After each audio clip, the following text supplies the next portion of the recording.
Papa Dudut. Belated Happy New Year po sa inyo at magandang tanghali na rin po sa lahat ng mga loyal kabarangay na nakikinig ngayon. Naway masaya ang inyong bagong taon, ako kasi ay hindi. Mangyaring itago nyo na lamang po ako sa pangalang Arman, 39 years old at kasalukuyang nakatira sa Naga City. Isang taon pa lamang ang nakakalipas nang mangyari ang isang hindi ko makakalimutang bangungot sa aking buhay. Minsan ay naisip ko na may kasalanan din ako sa mga nangyari. Dahil hinayaan ko ang mga bagay-bagay kahit alam kong may mali na. Walang panahon na hindi ko naaalala ang pangyayaring yon na halos magpawala ng aking katinuan. Sa katunayan nga po, Papa Dudut, ay hindi ko mapigilan ang pagpatak ng mga luha ko habang sinusulat ko ang kwentong ito. Hayaan niyo po akong ilahad ang aming kwento. Sa pagbabaka sakali na rin na gumaan ang aking kalooban. Napakabata ko pa noon, Papa Dudut. Nang maulila ako sa mga magulang. Parehong nagkasakit noon ang inay at itay ko dahil sa matinding pagtatrabaho sa bukid. Dala na rin ng aming matinding kahirapan noon ay hindi sila nakapagpatingin man lamang sa doktor. Ang katwiran nila noon na ang ipambabayad nila sa pagpapatingin sa doktor ay pambibili na lamang ng mailalaman sa aming mga kumakalam na sikmura. Hanggang sa lumala na nga ang kanilang sakit at binawian ng buhay. Bilang isang anak ay masakit sa akin ang mawala ng magulang, Papa Dudut. Lalo pa nga at wala rin silang maayos na libing noon dahil na rin po sa kawalan ng pera. May mga mabubuting tao lamang noon na tumulong na magbuhat sa kanila upang ipaanod sa dagat. Yun po kasi ang pamamaraan ng mga kagaya naming isang kahig isang tuka ng panahong yon. Ngunit sa murang edad ko noon ay nakapagtatakang hindi ako napanghinaan ng loob. Kahit na alam ko mag-isa lamang ako sa buhay. Wala kaming mga kamag-anak na maaaring kumukop sa amin dahil halos lahat sila ay nasa malalayong lugar. At ang iba naman ay sa bundok na piling manirahan. At dahil nga po sa maagang pagkakaulila, Papa Dudut, ay napaisip ako kung paano ako mabubuhay ng mag-isa. Gayong napakabata ko pa. Sa edad na 10 ay natuto akong magtanim ng palay at mais. At kung anihan naman ay kasama rin po ako sa mga nagagapas o nag-aani ng tanim. Tiniis ko, Papa Dudut, ang matinding init ng araw, sakit ng katawan at bigat ng mga sakong na naglalaman ng mga inani kong palay o mais para sa kakarampot na pera pambili ng pagkain. Papa Dudut, napakahirap magtrabaho sa napakaliit kong pangangatawan pero kinaya ko dahil gusto kong makaraos. Hindi lamang sa gutom kundi pati na rin sa buhay. Naisip kong hindi ako pwedeng mamatay nang walang ginagawa. Hanggang sa ako ay nagbinata, pagbubukid ang aking naging trabaho dahil hindi rin naman ako nakapag-aral. Pero hindi naman laging may tanim na ani. Kaya naman sumubok akong maghanap ng ibang trabaho, Papa Dudut. Inirekomenda nga ako ng isang kasamahan ko sa pagsasaka sa kakilala niyang may-ari ng isang komprada ng kopra. Sa mga hindi po nakakaalam, ito po yung niyog na niluluto at ibinibenta sa may-ari ng komprada na dinadala naman sa mga pabrika na gumagawa ng shampoo at ng kung ano-ano pang mga produkto na nangangailangan ng lutong niyog. Pero napakahabang proseso po ng pagkokopras. At pinakamabigat din na trabaho ito. Yung komprada po na yon ay bumibili rin ng mga uling at gumagawa rin ng uling mula sa mga baon ng niyog na doon nasa kanila galing. At yun nga po ang trabahong napasukan ko, Papa Dudut. May mga balon sila na pagmamay-ari sa bundok na siyang pinanggagatungan ng mga baon ng nyog upang gawing uling. Ngunit hindi rin madali ang paggawa ng uling dahil bukod sa pag-akyat, panaog sa bundok ay matinding usok at init ang aming kailangang tiisin. Doon ko na nga rin nakilala si Sally, ang babaeng nagpatibok noon ng aking puso. Papadudod si Sally ay tagasuri ng mga uling na hinahango namin o ibinebenta roon. Siya ang nakatokang suriin ang mga uling kung basa pa ang mga ito o kung may mga baon ng nyog na hindi pa masyadong nauuling. Nahulog ang loob ko noon sa kanya dahil halos palagi kaming nakakapagkwentuhan noon at madalas niya pa akong ilibre ng merienda, Papa Dudut. Ngunit matanda ako sa kanya ng 3 taon. 20 years old ako at siya naman ay 17. Kaya kahit walang kasiguraduhan kung sasagutin niya ako o hindi, ay niligawan ko siya sa lahat ng paraan na alam ko at agad naman niya akong sinagot. Ilang buwan pa lamang kami noong magkasintahan nang makiusap siya sa akin na kung pwede ay magsama na kami, Papa Dudut. Nagulat pa ako noon dahil bata pa siya para makipag-live-in o makipag-asawa. Pero mapilit siya kaya naman ginusto kong magpaalam muna sa mga magulang niya. Kaya lamang ay ayaw niya dahil matagal na raw siyang wala sa poder ng mga ito. Matagal na raw siyang pinabayaan ng kanyang mga magulang. Dahil nga sa bulag ako sa pag-ibig niya noon ay sumunod ako sa gusto niya kahit pa nga alam ko ang tungkol sa kanyang bisyo. Ang pagsusugal, Papa Dudut. Pero kahit na ganoon ay hindi nagbago ang pagtingin ko sa kanya. Bagamat wala kaming formal na kasal ay itinuring ko na siyang asawa ko. Hanggang sa paglipas ng aming pagsasama ay nabiyayaan kami ng 2 anak. Pero hindi naging madali ang aming pagsasama dahil matapos niyang maipanganak ang aming bunso, ay halos araw-araw na siyang nagsusugal na hindi ko na maawat at sa tuwing pagsasabihan ko naman siya ay nauuwi lamang kami sa pagtatalo.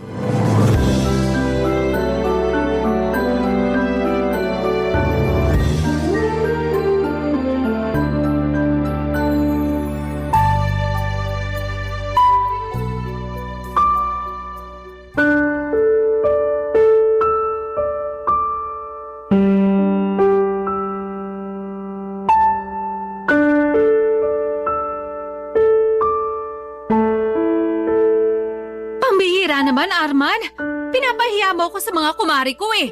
Ano bang problema mo? Doon ka pa talaga nag-iskandalo. Hindi ako nag-iiskandalo. Tinawag nga kita ng maayos, di ba? Ano skandalong sinasabi mo? Eh ano ba kasing problema mo? Ang ayos-ayos ng upo ko dun eh. Ay, Sally naman. Hanggang kailan ka ba magiging ganito? Anong ganito ako? Bakit? Ano ba ako? Araw-araw ka na lang nasa sugalan. Ikaw na rin nagsabi na lagi ka natatalo dyan. Ba't di mo patigilan yan? Bakit ba? Eh sa dito ako masaya eh. Ano magagawa ko? Anong gusto mong gawin ko? Iburo ko yung sarili ko sa loob ng bahay, ganun ba? Tutunga nga ako maghapon? Hindi naman sa ganun. Ang akin lang, bawas-bawasan mo naman ang pagsusugal. Saka hindi lang naman yan ang pwede mong pagkaabalahan eh. Ang dami-dami naman pwedeng pagkaabalahan kung naiinip ka sa bahay. At anong paglilibangan ko? Pagluluto, paglalaba, paglilinis ng bahay? Hindi naman yun eh. Ang ibig ko sabihin, bakit di mo pagtuunan ng pansin ang bunso nating anak? 2 taon pa lang si Princess, pero salat na siya sa pag-aaruga at pagmamahal mo. Hindi pa ba sapat ang anak natin para malibang ka? Si Joseph, kahit malaki na yan, kailangan pa rin niya ng pag-aaruga ng isang magulang. Ha? Anong gusto mong palabasin? Na pinababayaan ko yung mga anak natin? Kung pinababayaan ko yan, edi sana patay na yan sa gutom? Hindi naman yun ang punto ko, Sally. Anong hindi? Yun talaga ang gusto mong sabihin. Nahiya ka pa. Tsaka teka lang ha, ikaw ang may gusto na magkaroon pa tayo ng isang anak kahit alam mong ayaw ko. Hirap na nga tayo kay Joseph, dinagdagan mo pa. Eh wala ka namang ibang alam na trabaho. Pag-uuling lang naman ang pinagkakakitaan mo, tapos nagdagdag ka pa ng isa pang palamunin. Hindi naman tayo aasenso dyan sa pag-uuling mo lang. Maghinay-hinay ka sa tinatawag mong palamunin, Sally. Anak natin si Princess. At huwag mo insultuin ang trabaho ko. Baka nakakalimutan mo. Itong pag-uuling ko bubuhay sa inyo. Wala kayong kakainin ko hindi dahil sa pag-uuling na sinasabi mo. At talagang nagmalaki ka pa? Oo! Kasi kahit na ganito lang ang trabaho ko, ipinagmamalaki ko yun. Dahil dito ko kayo binubuhay. Eh ikaw ba? Ano bang napapala mo dyan sa pagsusugal mo? Mapapakain ba tayo niyan? Halos kabaliktaran nga nangyayari. Nagkanda utang-utang ka na rin dahil sa sugal na yan. Tapos sino nagpapakahirap magbayad? Ako lang naman.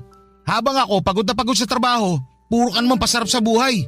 Ni hindi mo nga pinanghihinayangan ng bawat sentimo kinikitang pinagpaguran ko ng gusto. Bakit? Nagrereklamo ka na?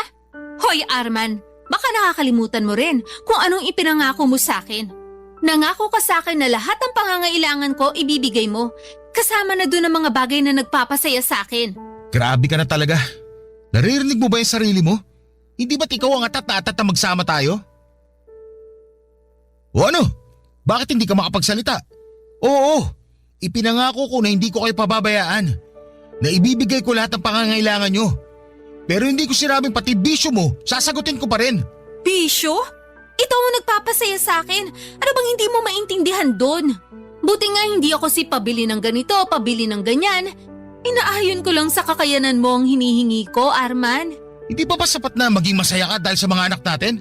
Sally, nanay ka. Ang alam ko kapag ina, masaya na sila nakapiling lang nila ang mga anak nila. Pero ikaw? Hindi ko alam bakit ibang-iba ka sa lahat ng nanay. Ang kulit mo din eh.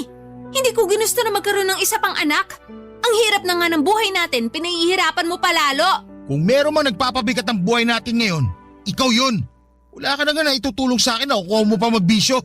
Ni magluto ng pagkain o maglinis man lang ng bahay, hindi mo magawa. Pati ba naman sa pag-aalaga sa mga anak natin, hindi mo pa rin magawa?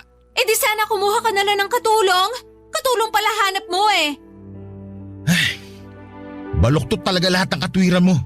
Alam mo, kung hindi lang dahil sa mga anak natin, matagal na kitang hiniwalayan. Eh di hiwalayan mo ako. Sino tinakot mo? Pero itong tatandaan mo, hindi tayo kasal kaya sa akin ang mga bata. Ikaw pa talaga may gana magsalita ng ganyan? Kukunin mo yung mga bata eh, hindi mo nga kayang alagaan. Ano ipapakain mo sa kanila? Baraha? Tapos pag wala ka ng pansugal, sila yung pambabayad mo. Hoy, magdahan-dahan ka sa pananalita mo sa akin. Hiwalayan mo ko kung gusto mo kong hiwalayan. Pero sa akin ang mga bata. Nahihibang ka na talaga. Wala ka na sa katinuan. Wala na nga siguro ako sa katinuan. Kasi hanggang ngayon, nagtsatsaga ako sa buhay na to kasama ka. Kung tutuusin, pwede naman ako maghanap ng ibang lalaki na kaya akong bigyan ng mas magandang buhay. Teka nga, uulitin ko lang ha. Sino ba nagpupumilit to na magsama tayo? Hindi ba't ikaw? Alam mong pag-uuling lang ang trabaho ko. Pero nagpumilit ka pa rin na magsama tayo. O bakit? Pumayag ka naman, di ba? Ano ngayon ang problema mo? Gusto mo kong hiwalayan? Eh di sige, para hindi mo na talaga makita ang mga anak mo. O ano? Ikaw naman ang hindi makapagsalita ngayon. Ngayon mo ilabas ang tapang mo, Arman. Pasalamat ka nga at nagtitiis ako sa ganitong buhay. Kasi nakakaawa ka naman kung wala ka nang anak, wala ka pang asawa. Sino pa magkakagusto sa'yo sa tingin mo? Eh ang itim-itim mo na nga, mukha ka pang matanda. Papadudot, hindi na ako nakakibo dahil sa mga sinabi ni Sally. Masakit marinig ang mga salitang yon lalo na at sa kanya pa nang galing. Pero dahil nga sa sobrang pagmamahal ko sa aking mga anak ay pikit mata kong tiniis lahat ng hirap lalo na ang pagiging sugarol ng aking asawa sa takot ko na ilayo niya sa akin ang mga anak namin lalo't hindi kami kasal. Kahit na hindi ako nakapag-aral ay alam ko ang hangganan ng karapatan ko sa mga anak ko dahil madalas yung mapagkwentuhan ng mga matatanda noon sa amin. Alam ko na kung gugustuhin ni Sally ay hindi ko siya maaaring pagbawalan na dalhin ang mga anak namin sakaling maisip na niya akong iwanan. Naisip ko noon na pera lang naman yon at kayang-kaya kong kitain pero ang mga anak ko ay walang katumbas na halaga. Sila ang kayamanan at buhay ko. Kaya kung ano man ang gusto ni Sally ay hinayaan ko na lamang dahil mas importante sa akin. Nakapiling ko ang mga anak ko, Papa Dudut. Tinis ko lahat ng hirap at pagod dahil kapag uuwi naman ako noon sa bahay ay nawawala rin yon kapag nasisilayan ko na ang aking mga mata.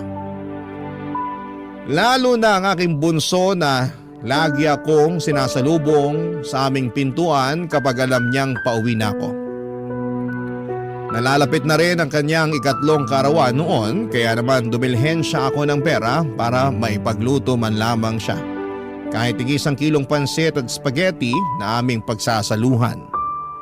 Tuwang-tuwa naman ang panganay kong si Joseph nang malamang maghahanda kami kahit papaano sa karawan ng kanyang kapatid, Papa Dudut.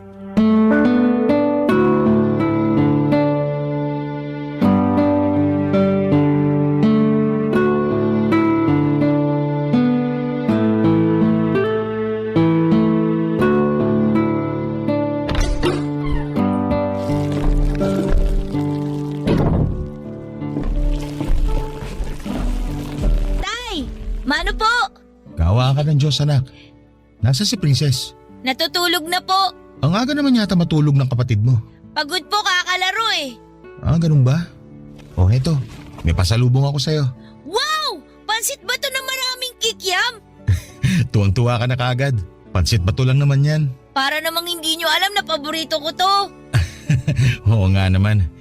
Nadaanan ko yan habang naglalakad ako pa uwi. Butit may sobra akong perang binigay sa akin ni Boss Jay. Ano pa po ba yung binili nyo, Tay? Ah, ito ba? Konting panghanda lang to para sa birthday na kapatid mo bukas. Tig-1 kilong pansit at spaghetti. Wow! Ang tagal ko na pong hindi nakakakain ng spaghetti. Sino naman po ang magluluto? Di ang nanay mo. Paano naman po magluluto si nanay? Lagi naman po yung nasa sugalan. Bukas pa naman. Pakikiusapan ko muna ang nanay mo na ipagluto bukas ng handa si Princess. Para makapag-celebrate tayo kahit papano. Ang tanong po, kung papayag si nanay, mas gusto pa po nun umupo maghapon sa sugalan eh. O hindi naman siya papayag, di ako magluluto. We, di naman kayo marunong magluto eh. Anong hindi? Alam mo anak, bata pa lang ako natuto na ako sa lahat ng gawain. Kasi wala namang mag-iintindi sa akin. Parehong wala ng lolo't lola mo. Ganyang edad mo nga, nagtatrabaho na ako. Kaya sisiw lang sa akin yung pagluluto na yan. Di pwede na po pala akong magtrabaho. Ano? Aba, hindi pwede anak. Kasi kailangan mo munang unahin ang pag-aaral mo. Kapag nakapagtapos ka na ng pag-aaral, pwede ka na magtrabaho. Magandang trabaho pa makukuha mo. Pero sa ngayon, kailangan mo munang pagbutihin ang pag-aaral. Para maging maganda ang kinabukasan mo at para hindi ka matulad sa akin. Tignan mo, pag-uuling lang ang trabaho ko. Napakahirap na trabaho pero napakaliit ang sahod. Ano naman po kung pag-uuling lang po ang trabaho nyo? Marangal naman po yun, Tay. Marangal, oo. Pero hindi sumasapat sa atin. Kaya magsumikap ka anak. Ayokong matulad ang kapalaran mo sa akin. Tay, bata pa po ako. Pero alam ko na po ang sakripisyo nyo para sa pamilya natin. Nagpapasalamat nga po ako na ikaw po naging tatay ko eh. Kaya huwag niyo po sana mamalitin ang sarili niyo dahil lang po sa ganyan ng trabaho niyo. Salamat anak. Napakabata mo pa nga pero para ka nang matanda kung mag-isip. Kayong dalawa ng kapatid mo na lang talaga ang pinagkukunan ko ng lakas. Kahit gaano kahirap, kakayanin ko basta para sa inyo. Tama po. Kaya huwag na po kayong malungkot, Tay. Nandito lang naman po ako sa tabi niyo palagi. Maraming salamat anak. Siya nga pala. Kamusta naman ba ang pag-aaral mo? Ano po? Oh, bakit hindi ka makasagot? Hindi na naman po kasi ako nakapasok kanina eh. Ha? Bakit? Ilang beses ka nang absent Baka naman ibagsak ka na ng teacher mo niyan. Wala po kasi akong pamasahe, Tay. Paano wala kang pamasahe? Iniwan ko kaninang umaga sa nanay mo at maaga nga akong umalis. Natutulog ka pa kaya hindi ko na ibigay sa'yo ang baon mo. Makikisabay na nga lang po sana ako kila Mang Jerry. Kaso punong-puno na po yung tricycle niya eh. Hindi naman po ako makapaglakad kasi maulan. Sus Mariosep, maigi pala sanang ginising na kita kanina. Kaya lang naman ako nag-agap umahon sa bundok kanina kasi umaambon. Mahihirapan ako mag-ahon ng uling pagbasa. Basta ang sabi lang po ni nanay, wala daw po siyang mabibigay na pambaon sa akin. Baka po pinangsugal na po ni nanay yung baon ko. Sumusobra na talaga yung nanay nyo. Hindi ko na talaga maasahan pagdating sa pag-aasikaso sa inyo. Yahan nyo na lang po, tay. Baka mag-away na naman po kayo eh. Hindi anak, hindi ako nagtatrabaho para mapabayaan ang pag-aaral mo. Kailangan na talaga magtanda niyang nanay mo. Ako na lang po siguro ang tatawag kay nanay. Baka po kasi dun pa kayo mag-away. Pagchichismis na naman po tayo dun sa labasan. Hindi ako na. At baka ikaw mapag-initan ng nanay mo. Tay, wag na po. Hintayin na lang po nating umuwi si nanay. Nagsaing na naman po ako tsaka nagprito na po ako ng tuyo. Ulamin na lang po natin tong pansit bato na dala nyo. Hayaan mo na ako anak. Huwag ka mag-alala. Tatawagin ko lang ang nanay mo. Dito ko na lang siya kakausapin sa bahay. Papadudot, pakiramdam ko nga ng mga oras na yon ay sasabog ako sa sobrang galit. Hindi ko na kasi alam kung ano pa ba ang kailangan kong sabihin kay Sally para naman matauhan siya sa mga pinaggagawa niya. Kahit sana hindi na lamang ako ang isipin niya ay ayos lang. Kahit anak na lang namin, na kung iisipin ay nakakaawa kung pati ba naman sila ay hindi rin makapagtatapos ng pag-aaral. Hindi ako nakapag-aral samantalang si Sally naman ay graduate lamang ng elementary. Ayaw ko na pati ang mga anak namin ay matulad sa amin. Kung kinakailangan nga na igapang ko ang kanilang pag-aaral ay gagawin ko, Papa Dudut. Pero, ang hindi ko maintindihan ay kung paanong naaatim ni Sally na hindi isipin ang kapakanan ng mga anak namin. At kung tutuusin nga, dapat ay mas malalim ang ugnayan niya sa mga anak namin dahil siya ang nagluwal sa mga ito at bilang isang ina ay siya dapat ang mas malalim ang koneksyon sa mga bata. Papadudod, hindi ko maintindihan kung bakit sa lahat ng ina na kilala ko ay siya ang tila walang pakialam sa magiging kinabukasan ng mga anak niya. Nagpapakahirap ako para sa mga anak ko at hindi naman para sa bisyon niya. Sa sobrang galit ko nga, Papadudod, ay agad ko siyang pinuntahan kung saan siya madalas na makipagsugalan. Wala na akong pakialam kung ano pa ang sabihin sa akin ng mga kasugal niya. Basta ang gusto ko lamang ay mapagsabihan ko siya, Papadudod. Kahit na hindi naman niya ako iniintindi, ang importante ay masabi ko sa kanya ang mga pagkukulang niya. Barangay Love Stories. Barangay Love Stories. Papadudot nang makarating nga ako kung saan nagsusugal si Sally ay dali-dali ko siyang hinablot sa braso at kinaladkad paalis doon. Naalala ko pa nga kung paano niya ako pagmumurahin at paghahampasin noon dahil sa ginawa ko. Habang naglalakad kami pauwi ay nagbabangayan pa kami kaya sigurado akong alam ng mga kapitbahay namin na nag-aaway na naman kami. Pero wala na akong pakialam dahil buhay namin yon at hindi naman ako nakikialam sa may buhay ng may buhay. May mga nagsabi na nga sa akin na bakit ko pa raw kasi inaabutan ng pera si Sally gayong napakasugarol nito. Sa totoo lang, Papadudot, ay bigyan ko man siya o hindi ng pera ay nakagagawa siya ng paraan para makapagsugal. Nariyang nangungutang siya o kung anuman, kaya madalas ay ako ang sinisingil ng mga napag-utangan niya. Kapag hindi ko naman binayaran ay pareho kaming maipapatawag sa barangay. At nang makauwi nga kami ng bahay ay patuloy pa rin sa pagmumura si Sally. Naabutan ko rin ang panganay kong si Joseph na tila kakatapos lamang paliguan ng kapatid niyang gayong alam naman itong hindi ito pinapaliguan ng hapon dahil baka magkasakit. Habang si Sally naman ay nagdadabog na dumiretso sa aming kwarto, Papadudot.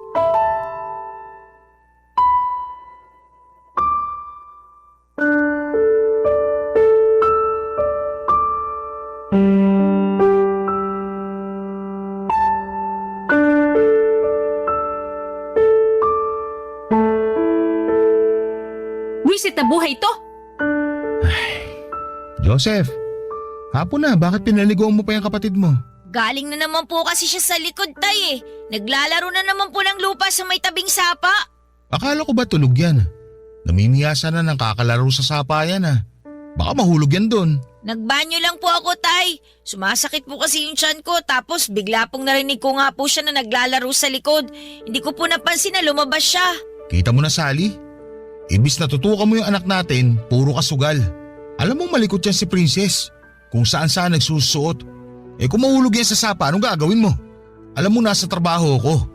Obligasyon mong bantayan ng mga anak natin, lalo na si Princess. Masyado kang OA. Ayan ang anak mo, oh. Nahulog ba sa sapa? Naglalaro lang naman yung bata. Ano bang pinoproblema mo? Anak ng… Ano?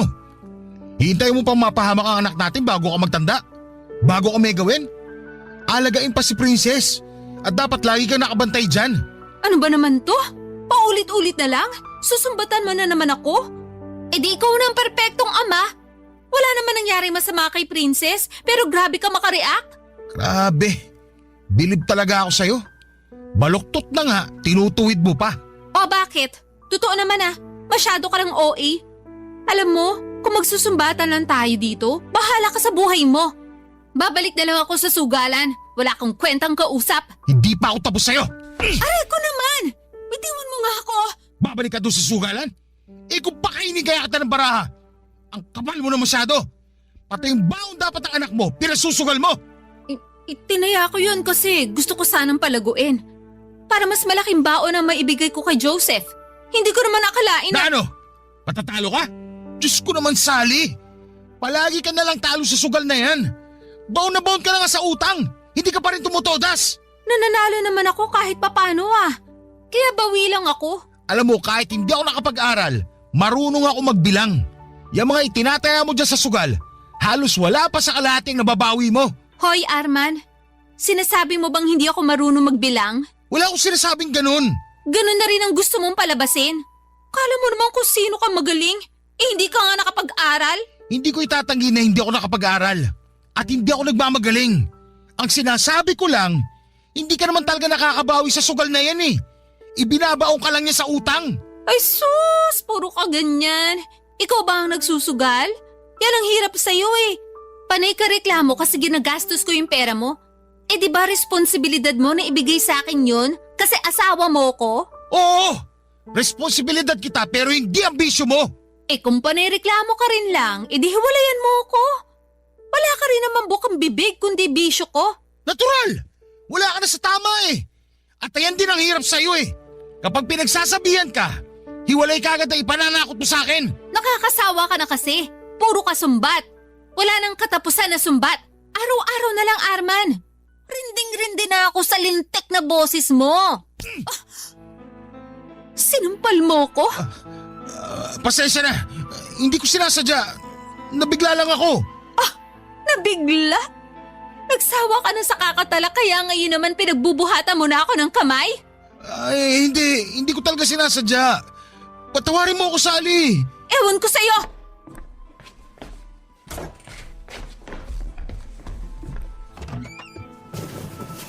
Anong ginagawa mo? Bakit ka nag-iimpake? Ano pa ba sa tingin mo?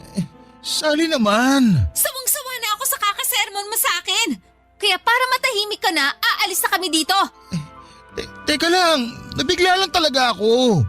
Pasensya na. Pakiusap, huwag kayong umalis. Pangako, hindi na mauulit. Hindi na kita pakikialaman sa gusto mo. Huwag mo lang ilayo sa akin ng mga bata. Talaga lang ha? Dami mo pang sinasabi, takot ka naman pala. Ito ang tatandaan mo, Arman. Umayos ka kung ayaw mong hindi mo na makita ang mga anak mo. Huwag mo na akong pakikialaman sa gusto kong gawin. Oo, hindi na. Dapat lang. Kasi simula pa lang, alam mo nang ganito ako. Pero imbis na lumayo ka sa akin, pinili mo pa rin makisama sa akin. Panindigan mo ngayon ang mga desisyon mo.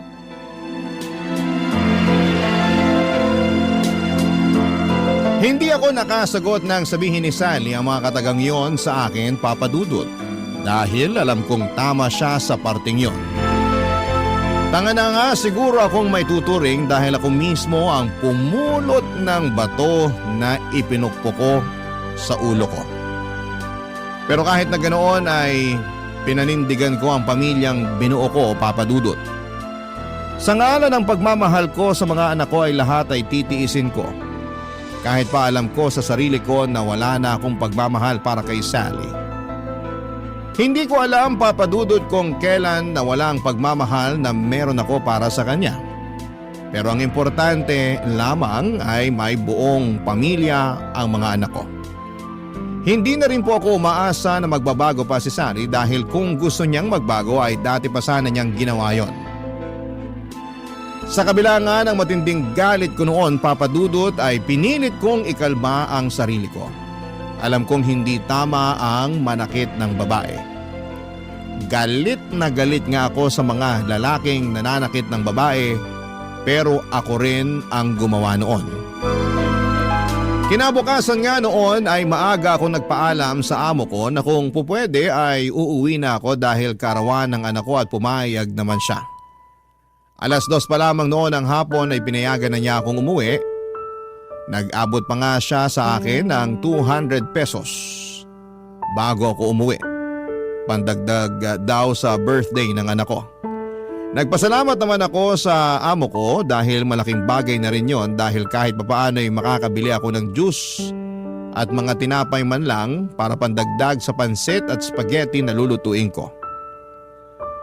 Nang mga oras nga ring yon ay wala naman si Sally sa bahay at hindi ko naman alam kung nasaan. Malamang ay dumayo na naman ito ng sugal sa kabilang baryo. Wala rin namang problema sa akin kung 3 lamang kami ni na Joseph na magdaos ng birthday ni Princess. Total ay mukhang nakalimutan naman ni Sally ang birthday ng bunso namin. Bago nga ako umuwi noon ay dumaan muna ako sa tindahan para bumili ng 2 balot ng tinapay at 2 pakete ng juice. Sabik na sabik akong umuwi dahil alam kong matutuwa ang mga anak ko sa dagdag na handa namin. Pero hindi ko akalain na ang pagkasabik ko na yon ay mapapalitan ng kaba at pag-aalala.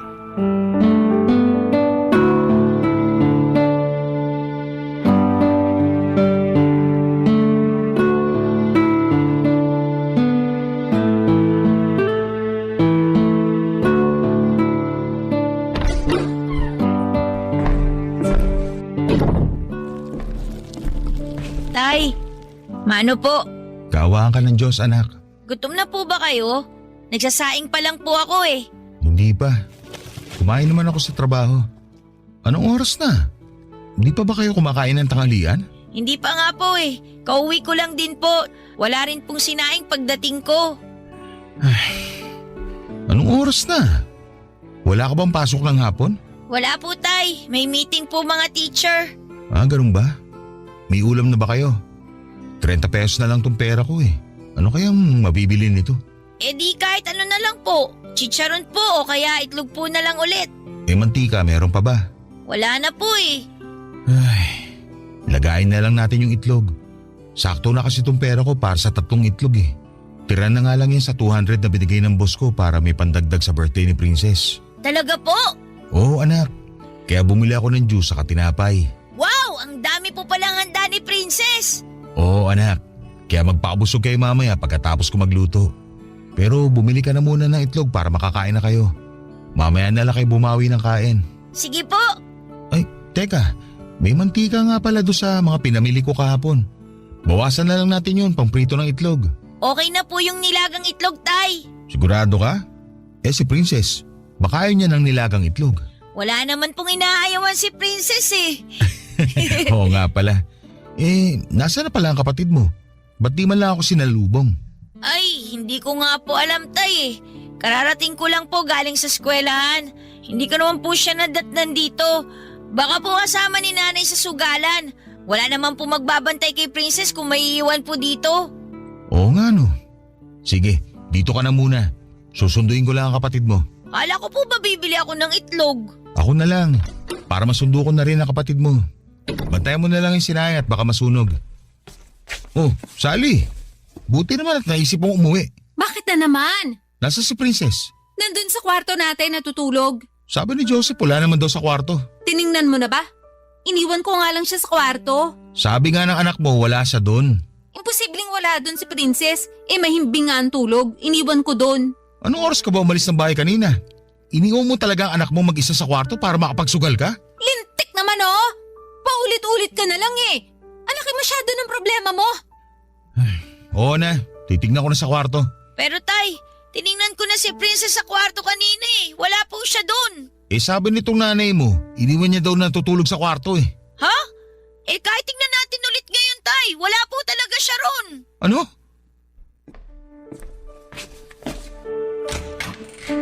Princess? Joseph! Po! Wala nga dito ang kapatid mo! Sabi ko nga po sa inyo wala dito eh. Nasaan kaya siya? Hindi ko po alam tay. Kala ko pa naman po kasama ni nanay. Nalinti ka na. Papa Dudut, abot ang kaba ko nang hindi ko na makita si Princess sa aming kwarto. Tanging panis na dede na nasa bote lamang ng anak ko ang inabutan ko doon.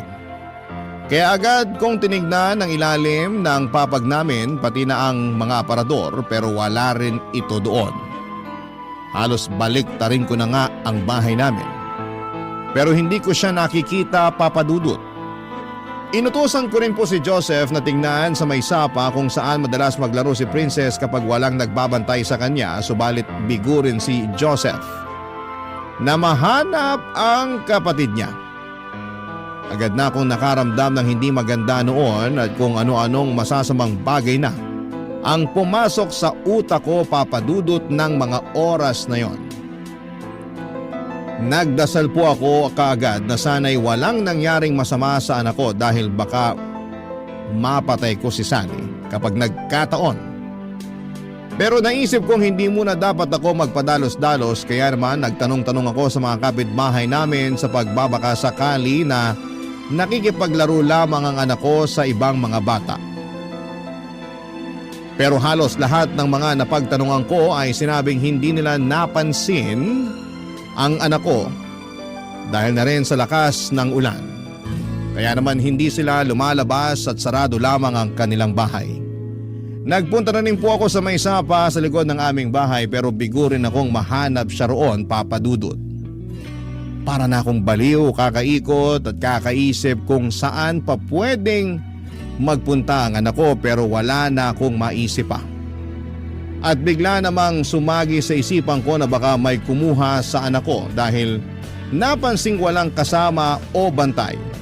Dahil nga sa naisip kong yon ay tila lalong nadagdagan ang galit ko na nararamdaman sa mga oras na yon sa asawa kong si Sally, Papa Dudut.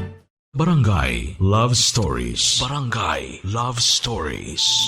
Agad akong bumalik sa sugalan upang sunduin si Sally, Papa Dudut. Agad kong sinabi sa kanya na nawawala ang aming anak at halatang dismayado pa ito dahil naistorbo na naman ang kanyang pagsusugal. Pero agad din naman siyang tumayo nang sabihin kong ipapakain ko sa kanyang barahang hawak niya kapag hindi pa siya nakinig at sumunod sa akin. Dumiretso kaagad si Sally sa aming bahay para tingnan ang aming anak. At tumulong na rin po siya sa paghahanap habang nagtanong-tanong pa nga ako sa ibang mga kapitbahay dahil baka napunta lamang sa kanila ang anak ko. Nang maya-maya pa ay may isang batang lumapit sa akin. Sa pagkakatanda ko ay madalas po itong naliligo sa sapa na nasa likuran ng bahay namin. Sinabing nakita nga raw niya ang anak ko pero kanina pa raw yon habang naliligo raw siya sa sapa. Ang akala naman daw niya ay may kasama ito kaya iniwan niya ito doon pagkatapos niyang maligo. Dagdag pa nito ay nakaupo lamang umano ito sa gilid at may dalang sandok na ipinambubungkal nito sa lupa. Nang marinig ko ang mga sinabi ng bata ay para akong binuhusan ng malamig na tubig sa buong katawan ko. Dahil naalala ko na mahaba nga pala ang sapang yon at may harang na kahoy sa bandang dulo para maharang ang mga basura na itinapon ng mga pasaway na residente at wala nga akong inaksayang oras. Agad akong kumuha ng flashlight sa bahay dahil inabot na kami ng dilim sa paghahanap sa anak ko. Agad ako nagpunta sa dulo ng sapa at gamit ang aking flashlight ay pilit kong inaninag ang kapaligiran. pero hindi ko na makita ang bakas ng anak ko. Hindi pa nakakatulong ang malakas na pag-ulan noon. Papadudot, sobrang nanginginig ang mga kamay ko at hindi dahil sa lamig ng ulan kundi dahil sa takot na baka may nangyari ng masama sa anak ko. Habang papalapit nga ako sa dulo ay siya namang pagbigat ng mga paa ko na tila nagsasabing huwag na akong tumuloy. Pero tumuloy pa rin ako. At doon naaninag ko ang isang tila malaking manika na nakataob sa tubig at nakalutang habang sumasabay lamang sa alon ng tubig kasama ng ilang mga plastik na naglalaman ng mga basura, Papa Dudut. Halos mabugto ang aking hininga at bigla na lang ding tumulo ang mga luha ko nang hindi ko namamalayan. Dahil kahit na hindi pa ako nakakalapit ay alam kong yon ang pinakamamahal kong anak. Alam ko dahil suot niya ang paborito niyang damit na ako mismo ang bumili. Napaluhod na lamang ako sa labis na panginginig ng aking tuhod, Papa Dudut. Naghalo-halo na ang pagod at gutom ko at higit sa lahat ay ang napakasakit na pakiramdam sa dibdib ko na tila ba sinasaksak ako ng kutsilyo ng libu-libong beses. Napaisip ako kung gaano kaya katagal tiniis ng anak ko ang paghihirap bago siya tuluyang nalagutan ng hininga. At nang maisip ko yon ay halos panawan ako ng ulirat dahil ang maisip ko lang ang hirap niya sa kakakampay sa tubig ay para lang makaahon ay hindi ko na makayanan. Pinilit ko na lamang na tumayo at agad na lumapit sa kinakaroonan ni Princess. Agad kong binuhat ang anak ko na alam kong wala ng buhay. Doon na nga ako napahaguluhol nang mailapag ko na siya sa lupa. Pinagmasdan ko ang anak ko na naninilaw na ang balat. Matigas na rin ang katawan niya at agaw pansin din ang lumobo niyang tiyan. Niyakap ko ang katawan ng walang buhay kong anak at hindi ko may paliwanag ang sakit, Papa Dudut. Sakit na halos ikamatay ko na. Kaninang umaga lang ay magiliw pa niya akong binati bago ko umalis. Tapos ay bigla ay wala na siyang buhay sa pag-uwi ko. Papa Dudut, doon ko napagtanto na sa dami ng hirap na napagdaanan ko, ang mawalan pala ng anak ang pinakamahirap na lagpasan.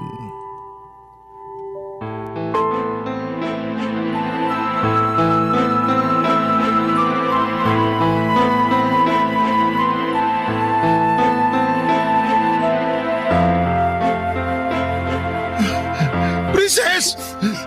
Anak ko! Princess! Wawa akong anak! Diyos ko po! Bakit ang anak ko pa? Arman! Nakita niyo na ba si Princess? Princess! Dito lang nakita kanina ng bata. Diyos ko po, Princess! Princess, anak! Nandito na si tatay! Gising na, anak ko! Nandito na ang tatay! Gising na, anak! Huwag mo naman biruin ang tatay! Hindi na siya humihinga, Arman. Tumahimik ka! Nakita mo na kung ano nangyari! Nakita mo na kung ano resulta ng kababayaan mo! Ito na, Sally! Ano ba? Hindi ito ang oras para magsisihan at mag-away tayo. Sa'yo pa talaga nang galing yan! Alam mo kung sino may kasalanan nito! Kawawa akong anak! Princess! Patawarin mo ako, anak! Wala man lang ako nagawa para mailigtas ka! Patawarin mo ako kung nauli ako ng datingan ako! Princess! Tay! Sorry po! Kung hinanap ko lang po sana siya kagad ng mabuti kanina, baka po sana buhay po siya! Hindi, anak! Huwag mo sisihin ang sarili mo. Wala kang kasalanan sa nangyari sa kapatid mo. Ikaw, Sally! Ikaw may kasalanan! Hindi ako. Hindi ko sinasadya. Hindi ko naman alam na mangyayari to eh. Wala akong kasalanan. Iniwan ko siyang natutulog sa kwarto natin. Maghuhugas kamay ka, pangayop ka! Palagi mo nalang katwir na hindi mo alam na magkakaganito! Na hindi mo alam na magkakaganyan! Ikaw dapat na nagbabantay sa mga bata habang wala ako! Mag-aalaga na lang sa kanila ang gagawin mo pero hindi mo pa magawa! Wala kayo natupag kundi magsugal!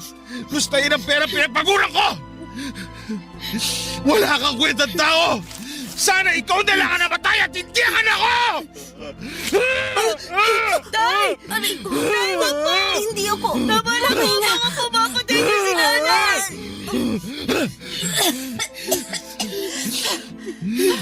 Walang hiya ka, Arman. Papatay mo talaga ako? Oo! Mabigyan ko man lang ng katarungan ng pagkamatay ni Princess! Patawarin nawa ako ng Diyos! Pero gusto ko talunurin ngayon hanggang sa malagutan ka ng hininga! Nasisiraan ka na ba? Hindi ko gusto na mangyari sa anak natin to. Kaya wag mo akong sisihin. Hindi mo ginusto! Grabe yung kakapalan ng mukha mong babae ka! Kung hindi dahil sa kababayaan mo, hindi mangyayari sa kanya to! Naturingan kang ina pero hindi ka nagpakailan sa mga anak natin! Mas importante pa sa iyo ang bisyo mo! Hindi ka na nga nakakatulong sa akin! Hindi mo pa magampanan ng maayos sa pagiging nanay mo! Hindi ikaw na ang perpektong ama. Ako na ang walang kwentang ina. Pero wag mong isisi sa akin lahat. Dahil hindi mo naman kami nabigyan ng magandang buhay. Oo, nagtatrabaho ka. Pero wag mong ipagmalaki sa akin yon. Kasi pag-uuling lang naman ang trabaho mo. Wala ka na talaga sa katwiran. Hindi ko alam kung nasa katinuan ka pa ba. Nakuha mo ba talagang sumbatan ako sa kabila ng lahat? Ibang klase ka. Totoo naman, di ba? Nay, tama na! Totoo naman po sinabi ni tatay eh. Kahit kailan, hindi niyo naman kami binigyan ng atensyon ni Princess. Parang hindi niyo kami anak. Isa ka pa! Marunong ka nang sumagot ah! Bakit hindi mo man lang hinanap agad yung kapatid mo? Huwag mo sisihin si Joseph. Subukan mo lang din sasaktan. Tutuluyan na talaga kita. Ikaw na nga may kasalanan. Ikaw ba may ganang umasta ng ganyan? Isisisi mo pa kay Joseph ang kababayan mo? Samantalang ikaw ang ina? Baka sarili ka? Wala kang kwentang ina! Ikaw pumatay sa anak ko! Hindi! Hindi totoo yan! Wala akong kasalanan! Hindi ako pumatay sa kanya! Iniwan ko siya natutulog sa kwarto! Wala akong kasalanan! Wala! Hindi ko alam na pupunta siya rito! Usigit ka sana ng konsensya mo sa nangyari sa anak ko habang nabubuhay ka! Wala akong kasalanan! Tay, ano po gagawin natin ngayon? Saan po natin dadalhin si Princess? Sa morgue na natin siya dadalhin, anak. Pero, tay, wala po tayong pera. Baka po, hindi po nila tayo tanggapin doon. Bahala na, anak. Gagawa ko na lang ng paraan. Dali mo na itong flashlight. Ilawan mong dadaanan natin at bubuhatin ko ang kapatid mo. Paano po si nanay? Ayos lang po ba na iwan natin siya dito? Para naman po kasi nababaliw na si nanay eh. Pabayaan mo ang nanay mo. Matagal na naman siyang ganyan. Ang mas importante sa akin ngayon, madala na natin si Princess sa morgue. Opo. Anak.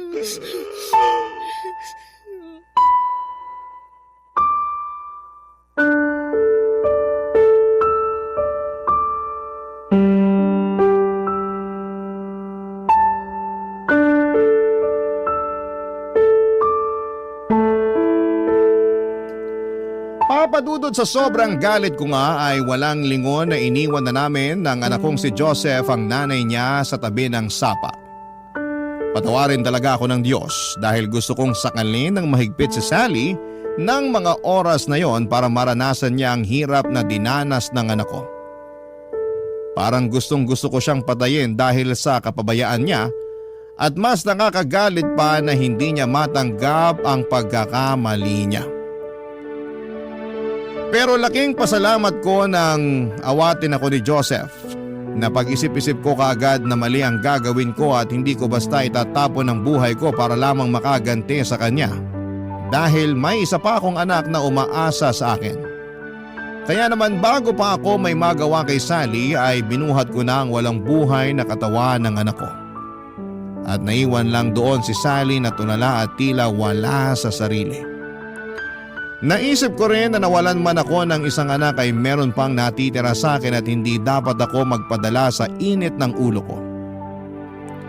Agad kong dinalangan ako sa pinakamalapit na morgue at nang tila sinampal ako ng katotohanan. Nawala na nga ang anak ko ay doon na ako muling napahagulhol. Hindi ko po lubos maisip kung bakit kailangan na sa anak ko pa mangyari ang malagim na pangyayaring yon. Paulit-ulit ko ngang usal noon na sana'y si Sally na lamang ang namatay. Makasalanan na ako sa pag-iisip ng masama sa asawa ko pero talagang napakalaki ng galit ko ng mga oras na yon. Para na akong mababaliw sa sobrang sakit. At wala akong ibang sinisisi kundi si Sally. Siya dapat ang ina at nagpoprotekta at gagabay sa mga anak namin pero siya pa ang dahilan kung bakit namatay ang anak namin. Halos hindi ko na nga kayang tignan si Sally kaya naman pinalayas ko na siya sa bahay namin. Wala akong pakialam noon kung saan siya makikituloy at magpalaboy-laboy man dahil kulang na parusa yon para sa sinapit ng musmus naming anak. At dahil nga sa kakulangang pinansyal namin noon, ay nanghingi pa ako ng tulong sa kapitan ng aming barangay para maayos ang mga bayarin sa morgue at mapaburol ang anak ko.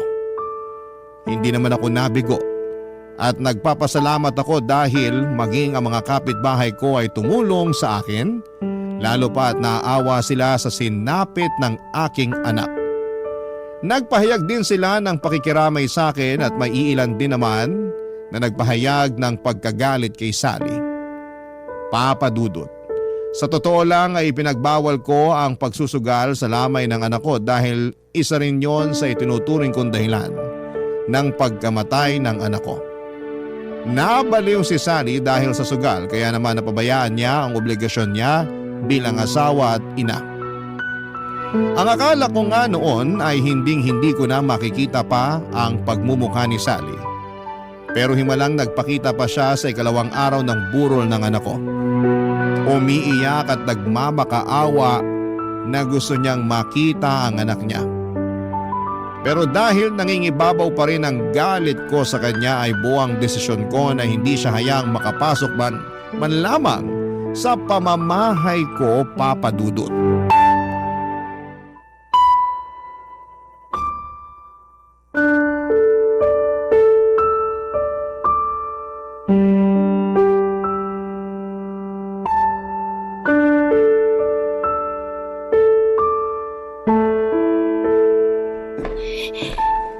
Tay, nasa labas po si nanay.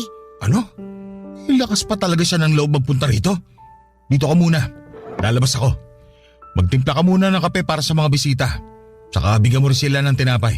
Sige po. Arman, Ka pa nagpunta rito? Ang kapal talaga ng mukha mo, no? Huhulaan ko. Gusto mo magsugal? Pues makakaalis ka na dahil walang sugal dito. hindi sugal ang ipinunta ko rito.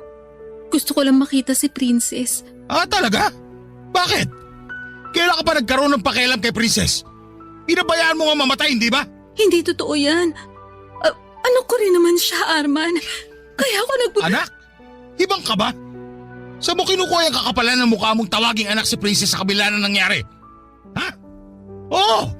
Ikaw ang nagluwal sa mga bata, pero mas masahol ko pa sa ibang tao.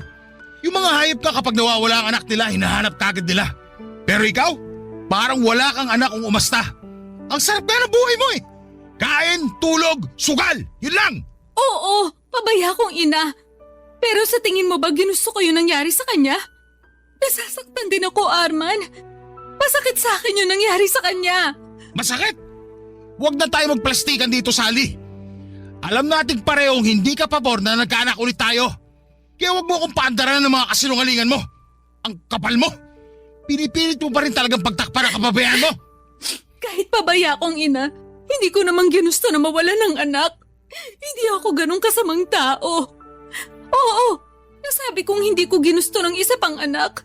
Pero hindi ako ganun kasama para hilingin kong mawala na siya. Kahit ano pang sabihin mo, hindi mo mababago ang katotohanan ng namatay anak natin dahil hindi mo nagampanan ang responsibilidad mo. Kung sana binantayan mo siya na mabuti, hindi sana mangyayari to. Kaso hindi. Mas importante pa sa'yo ang pagsusugal mo. Wala kang karapatang tawaging ina. Alam mo, sana talaga ikaw na lang ang namatay. Sumusobra ka na, Arman. Ikaw sumusobra. Sobra ka na sa kakapalan. Gusto kong magsisi na ikaw na pangasawa ko. Pero mga anak ko na lang iniisip ko. Kung meron man akong pagsisisi, yun ay ang hindi ko sila kagad dailayo sa'yo. Sana hindi ito nangyari. Pero huli na ang lahat. Nangyari na ang nangyari. Pero hindi kita hahayaang makita si Princess dahil wala kang karapatan. Hindi mo ako pwedeng tanggalan ng karapatan. Wala kang karapatan na pagbawalan ako makita ang sarili kong anak sa lamay niya. Sino ka ba sa akala mo? Tatay ka lang nila pero hindi kita legal na asawa. Sino sa tingin mo mas may karapatang sa ating dalawa, ha? Wala ka na talagang natitirang kahihiyan sa pagkatao mo, no? Nasasabi mo pa talaga yan sa kabila ng pagiging pabaya mong ina? Wala kang karapatang magkaroon ng anak. At lalong wala kang karapatang maging ina. Sabihin mo na lahat ng gusto mong sabihin. Pero hindi mo ako pwedeng pagbawalang makita ang anak ko. Ah, ganon? Aray! Arman, ano ba? Nasasaktan ako! Bitiwan mo ang braso ko! Hindi kita papayagang makalapit kay Princess at kay Joseph. Umalis ka na rito. Hindi ka nila kailangan. Bitiwan mo sabi! Hindi mo ako pwedeng pagbawalan sa lamay ng sarili kong anak. Ikaw ang walang karapatan sa kanila. Pwes, gagawa ako ng paraan para mapunta sa akin ang kustodiya ng mga bata. At sinasabi ko sa'yo, matakot ka na. May mabigat ako ebidensya laban sa'yo. Sino sa tingin mo papanigan ng batas sa ating dalawa? May pabatas-batas ka pang nalalaman? Ano bang alam mo sa batas? Wala kang pinag-aralan? Wala nga akong pinag-aralan pero lumapit na ako sa barangay at tutulungan nila ako makahanap ng abogado. Kaya umalis ka na rito. Bago pa kita kalad ka rin paalis. Hindi pa ako tapos sa'yo. Babalik ako rito para kunin si Joseph. Tama na, Nay! Hindi ako sasama sa inyo. Ano po bang silbi na makuha niyo ako? Pababayaan niyo lang din naman po ako eh.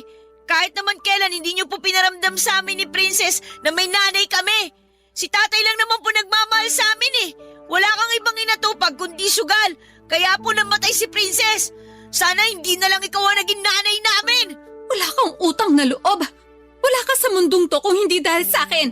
Ako ang nagluwal sa'yo. Tama na! Umalis ka na rito, Sally! Hindi utang na loob ni Joseph sa'yo ang kahit ano! Lumayas ka! Aray!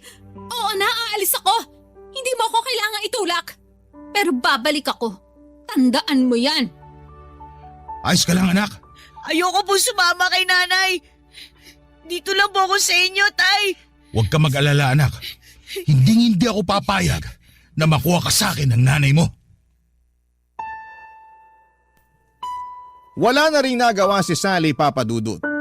Hindi na rin siya nagpumilit na pumasok pa sa loob para makita si Princess lalo pat alam niyang hindi niya talaga ako matitinag sa pag-iyak-iyak niya.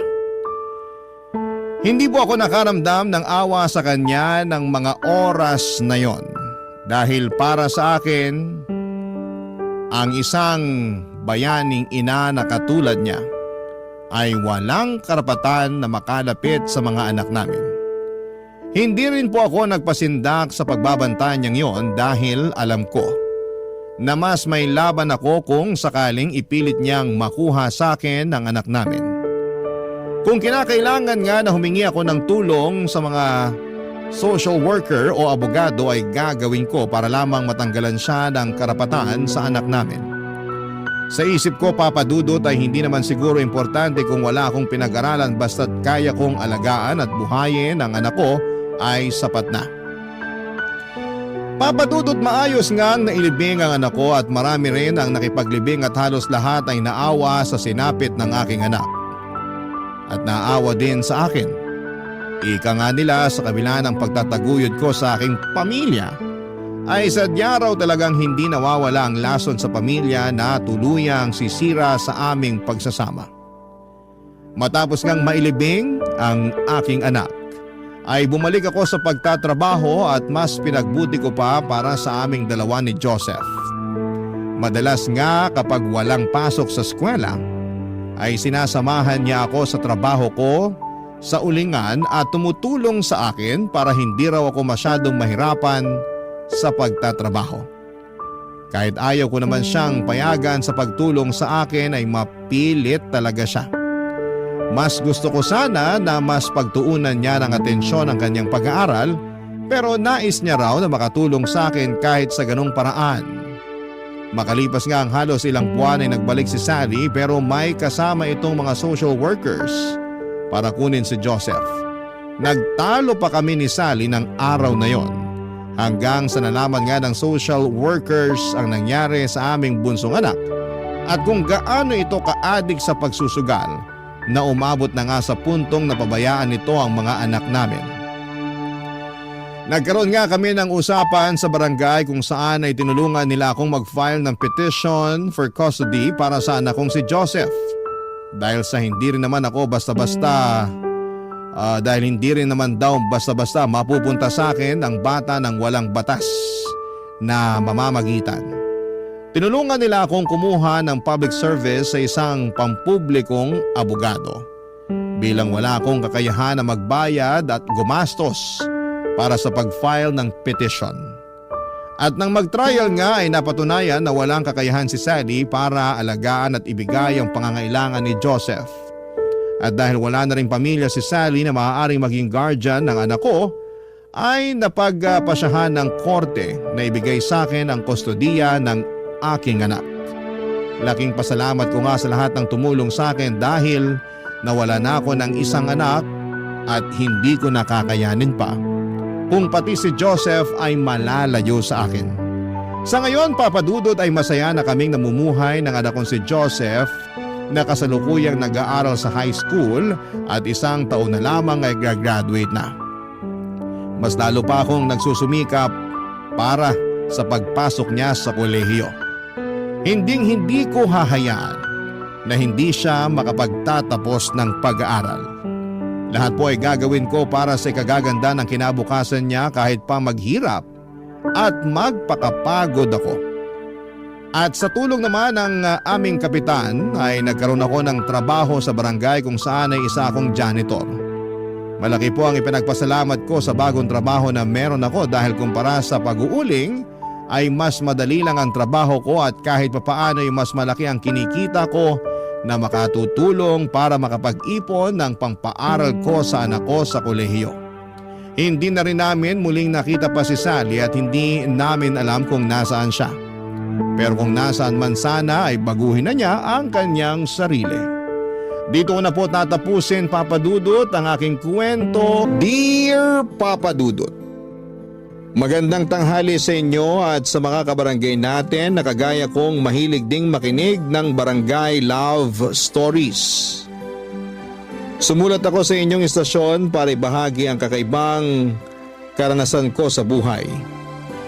Sana po, Papa Dudut, sa dulo ng aking kwento ay mapayuhan ninyo ako kung ano ang dapat kong gawin sa sitwasyong kinakaharap ko.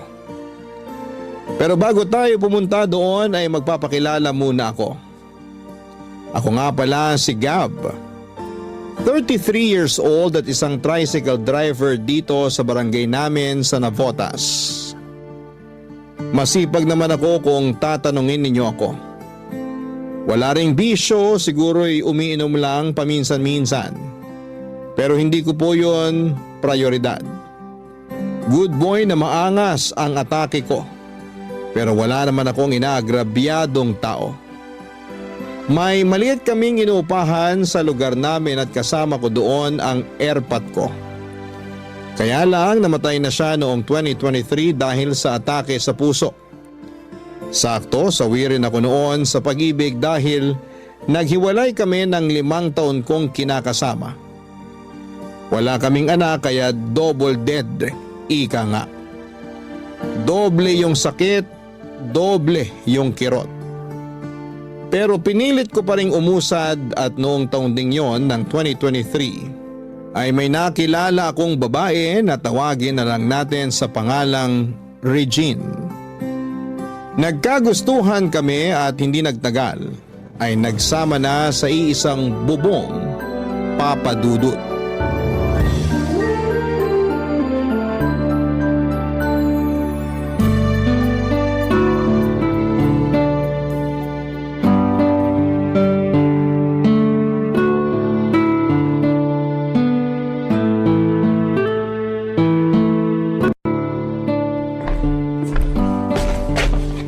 Good morning, bebe ko! Aga mo nagising ah. Pagbangon ko, di na kita katabi kaya hinanap agad kita. Walang good sa morning. May problema ba? Wala naman, pero frustrated lang ako. Bakit? Kasi nag-PT ako kanina pero negative pa rin ang lumabas. Tingnan mo. Tingin nga. Isang guhit lang, di ba? Oo nga. Inulit ko pa yan kanina para makasigurado. Kaso pareho lang yung resulta. Akala ko kasi buntis na ako dahil delay yung menstruation ko. Kaya lang kanina dinugo na ako. Lintik talaga. Alam ko na gustong gusto mo nang magka-baby tayo. Pero baka ganun talaga. Anong baka ganun talaga? Na hindi pa pinagkakaloob sa atin kasi di pa to yung tamang panahon. Paano hindi pa to yung tamang panahon? Ilang buwan na tayong nagsasama. Saka malapit na ako mag-30. Gusto ko na magka-baby tayo, Gab. Gusto ko rin naman pero anong magagawa natin? Wala pa talaga. Buti pa yung iba dyan, dali-dali magkaanak pero tayo pinahihirapan pa. Kaya nga, Baka naman ikaw ang may problema, hindi kaya? paano mo naman nasabi? Naisip ko lang kasi wala rin kayong anak ng dati mong kinakasama. Baka baog ka. Hindi naman siguro. Hindi natin malalaman kung hindi ka magpapatingin. Wala naman sa lahi namin yun eh. Tsaka gastos lang yan. Ang akin lang naman, gusto kong malaman kung mabibigyan mo ba ako ng anak. Kaya nga subukan lang natin ang subukan. Malay mo, isa sa mga araw na to makatsamba tayo. Ewan ko, pero napapagod na ako. Anong napapagod? Saan ka napapagod? Sa pag-asa na mabubuntis pa ako. Hindi lang naman ikaw ang gusto magka-baby dito. Ako rin naman. Matagal ko ng pangarap yun, di ba? Sa katunayan, inggit na rin ako sa mga kasamahan ko sa Toda na may mga anak. Paulit-ulit kong sinasabi na gusto ko na rin maging tatay. Kaya sana wag ka naman sumuko. Subukan pa natin. Pangako, mas gagalingan ko pa yung ano. Yung ano? Yung pangroromansa sa'yo para makabuo na tayo. Sira ka talaga. Baka kasi kailangan ko lang maging mas mainit sa'yo para sure ball na. Anong sure ball? Sigurado na. Saan mo ba napulot yung salitang yan? Doon lang sa mga estudyante na hinahatid ko sa eskwelahan. Naririnig ko yung mga pinag-uusapan tapos ulit-ulit nilang sinasabi yan. At ginaya mo naman. Ikaw talaga. Pinagagaan ko lang yung usapan. Hindi naman mabigat yung usapan natin. Ako lang yung nagpabigat kasi masyado akong naging emosyonal. Ganun siguro talaga pag umasa ka ng husto. Kasalanan to ng menstruation ko. Bakit kasi delay tapos nang bibigla? Pero na-realize ko na tama ka rin naman. Pareho lang tayo na gustong magka-baby. Sinusubukan naman natin eh. Huwag na lang nating sakuan. Sorry kanina, bebe ko. Wala yun. Naiintindihan naman kita kung gustong-gusto man na magka-baby tayo. Oo, at alam ko sa sarili ko na ikaw ang gusto kong maging tatay ng magiging anak natin. Kaya nga gagawin natin ang lahat para magka-baby. Huwag tayo sumuko agad. Sabi nga sa kasabihan, pag may tiyaga, may baby. Pinagsasasabi mo, nilaga kaya yun. Ay, nilaga pala. Ewan ko sa'yo, nawala na yung inis at lungkot ko, napalitan na ng tawa. Ayaw mo nun? Dapat masaya lang tayo kahit pangit nangyayari para di tayo masyadong maapektuhan. Kahit kailan, napaka-positibo mo talaga mag-isip. Oo naman. Kaya dapat ganun ka rin. Huwag ka masyadong magpaka-stress. Tama rin naman. Baka dahil sa stress lalo kung mahirapan magbuntis. Ayoko namang mangyari yun. Hindi mangyayari yon kasi nandito ako para maging payaso mo. Patatawanin kita pag malungkot ka. Pangako yan. Papadudot tubong Karkar City sa Cebu si Regine. Pero noong 2015 ay lumuwas siya ng Maynila para makipagsapalaran. Pinapunta raw siya rito ng tiyahin niya para mga tulong kaya lang nag-migrate na sa abroad ang mga amo nila noong 2021. Bale umuwi na raw sa Cebu City Ang tiyan niya samantalang nagpaiwan naman siya rito sa Maynila para mamasukan ng iba't ibang trabaho. Isa na nga doon yung laundry shop na dati niyang pinapasukan. Kinatagalan ay na-assign siya sa branch na nasa barangay namin na lagi kong nadaraanan kapag namamasada ako. Kahit may tubig at sabong panlaban naman sa inuupahan ko, ay mas pinili ko pa rin magpalaba sa laundry shop na pinagtatrabahuhan ni Regine para pormahan siya. Sakto, pareho kami noong single at naghahanap ng love life. Matagal na rin daw kasi noong huling nagka-boyfriend siya. Noong nagsama na kami sa isang bubong, ay naging sobrang mainit kami sa kama. Gusto na kasi namin magka-baby kaya lang ay parang inaalat naman kami. Lahat yata ng posisyon na nirekomenda ng mga katoda ko para makabuo ay ginawa na namin ni Regine pero bokya. Wala pa rin. Malapit na akong mabaliw noon sa kakaisip na baka ako nga ang may problema. Pero noong December ng parehong taon ay may maagang pamasko sa akin ang kinakasama ko.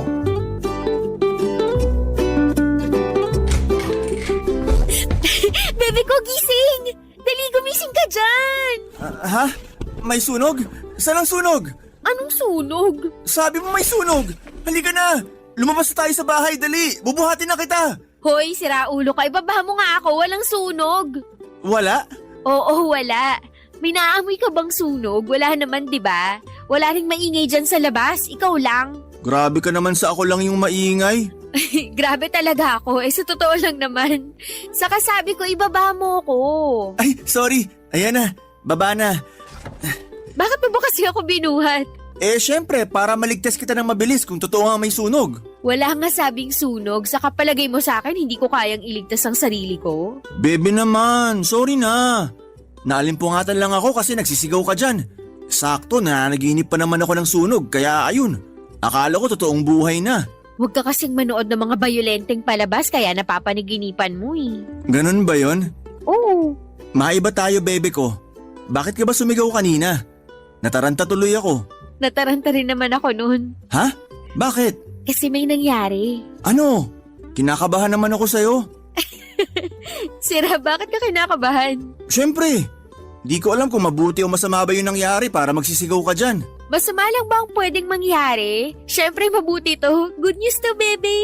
Talaga? Ano yun? Sabihin mo sa akin. Teka lang, kunin ko na lang sa bulsa ko yung... Ayan, Anong gagawin ko dyan sa pregnancy test? kainin mo. Char, malamang titingnan mo. Dali! Tingin nga. Hala, 2 guhit! Oo! Ibig sabihin buntis ka! Ganun na nga! Salamat sa Diyos! Salamat talaga! Uy, bakit ka umiiyak? Siyempre, masaya lang ako. May masaya bang umiiyak? Meron, ako. Hindi ko lang maitawa yung saya ko kaya iniyak ko na lang. Huwag ka nang umiyak, pati ako naiiyak eh. Masayang masaya lang ako kasi sa wakas natupad na yung matagal nating pangarap na magkaanak. Alam ko naman na kumpleto ng pamilya natin at tayo lang ang magkasama pero iba pa rin kapag may baby na tayo. Yun nga eh, paulit-ulit ko rin pinapaalala sa sarili ko na kumpleto na tayo. Nabuo na tayo. Magkaroon man tayo ng baby o hindi. Pero, syempre, palagi ko pa rin dinarasal na sana bigyan tayo ng Diyos ng anak. Kahit 2 lang o 1. Sa hirap ba naman ng buhay ngayon? Ang mahalaga, meron tayong anak na masasabi nating nanggaling sa atin. Hindi na ako maiinggit sa mga kasamahan kong may anak dahil magiging tatay na rin ako. Magiging tatay na rin ako! Hoy, ang hyper mo. Mamaya magtaka mga kapitbahay kung bakit ka sumisigaw dyan. Wala akong pakialam. Gusto ko nga na malaman nila na masaya ako dahil magiging tatay na ako. Grabe, parang gusto kong manlibre ng sakay ngayong araw ah. Anong manlibre? Aba, yan naman ang wag na wag mong gagawin dahil malulugi ka. Saka, baka wala tayong panggastos mamaya. Tandaan mo, sa susunod na linggo pa ang sweldo ko. Naku, malilintikan ka talaga sa akin, Gab. Joke lang naman. To talagang bebe ko, nagalit na dyan. Ikaw kasi. Joke nga lang. Siyempre magsisipag ako sa pamamasada ngayong araw para masarap ulam natin mamaya. Anong gusto mong ulam natin mamaya? Parang gusto ni baby ng lechon pork belly. O sige, bibili ako niyan para sa dalawang baby ko. Uhihi.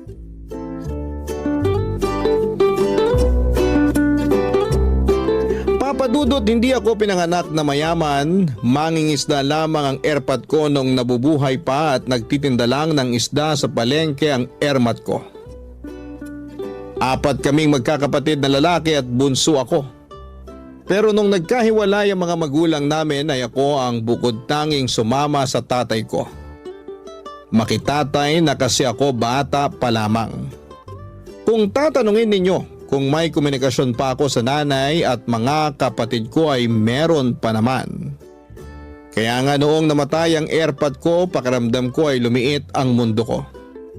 Lalo kong ginustong magkaanak para may makasama naman ako sa buhay ko. Kaso'y naghiwalay naman kami ng dati kong ka-live-in partner. Kaya nga sobrang saya ko noong nabuntis ko na si Regine. Naigo pa nga ang nanalo sa loto dahil magkakaanak na kami. Oo, hindi ako mayaman pero masipag at masikap naman akong tao. Alam ko na makakaya kong itaguyod ang lumalaking pamilya namin ni Regine. Malaki ang pasasalamat ko sa kanya dahil ginawa niya akong tatay.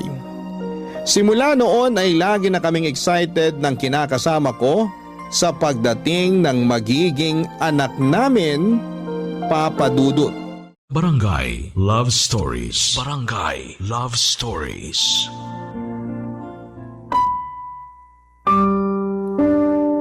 Papa Dudut, tulad ng sinabi ko ay naging masipag at masikap ako sa pagtatrabaho.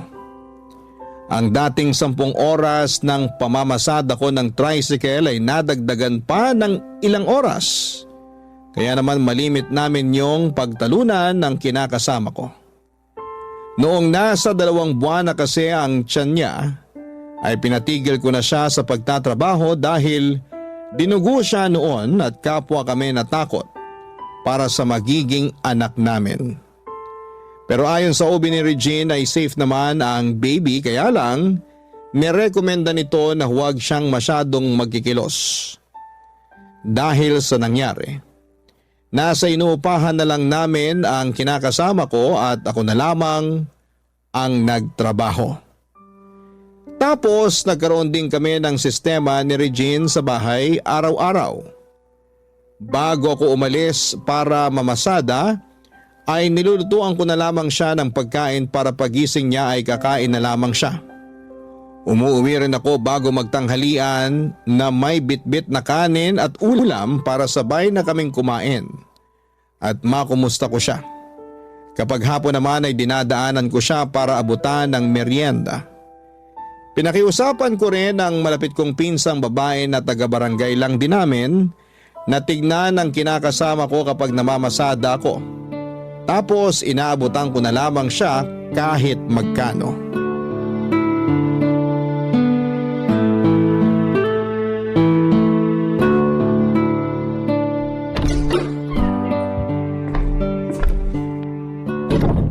Andito na ako! Pakis nga sa magandang bebe ko. Ew, lumayo ka nga sa akin. Bakit mo naman nilamukos nguso ko? Hindi ba halata? Ayoko magpakis. Bantot-bantot mo. Malamang, galing ako sa labas. Nausukan dahil namasada ako pero di naman ako ganun kabantot ah. Sus, hindi raw. Siyempre ilong mo yan, pero mas naniniwala ako sa ilong ko. Bakit ba parang bad mood ang bebe ko? Bad mood talaga ako kasi ang tagal mo na namang umuwi. 9:00 na kaya ng gabi. Ay, sorry naman. Sinipag kasi ako ngayong mamasada. Sinamantala ko na rin gawa ng maraming pasahero. Tsaka konti lang kami ng mga kasamahan ko kasi yung iba may mga trangkaso. Buti na rin yun di sila pumasada para makapagpahinga at gumaling. Pwede bang aga-agahan mo naman ang uwi mo sa susunod? Bakit? Namimiss mo na ako no? Hindi ah. Sus, kunwari ka pa eh. Aminin mo na. Namimiss mo na ang bebe mo. Sige nga, kiss mo ko. Huwag mo ang ilapit yung mukha mo, susungal-galin kita. Grabe naman ang bayolente.